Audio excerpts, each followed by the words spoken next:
I think the main takeaways of Minister Li's remarks today were that China is offering a different approach to regional security and global security.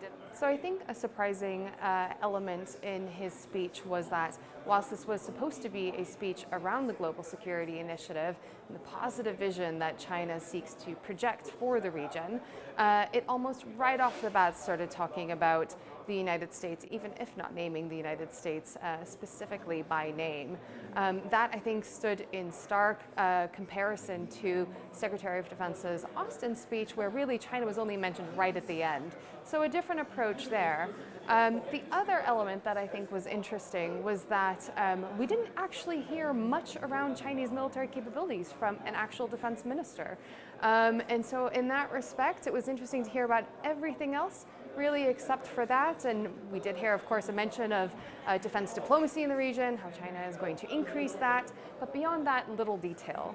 In terms of how this is being perceived in the region, I think it's interesting the collaborative, cooperative, almost also calm and friendly tone that General Li struck, specifically in those messages that were tailored to countries in Southeast Asia, in the Indo-Pacific region, and yet, the question remains, will countries in this region, of course, buy that?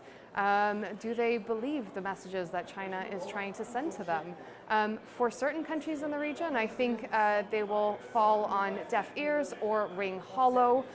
We've seen, of course, various assertive Chinese behavior against countries in this region, particularly militarily at sea, and that continues. So for some of those countries, as I think we saw in the Q&A as well, that necessarily, I think, will not have resonated as much as China hoped. But at the same time, there will be countries who, see that that is the approach that China should take. There will be, I think, some resonance there in terms of China being a collaborative partner, in terms of the United States by some being seen as a destabilizer in this part of the world.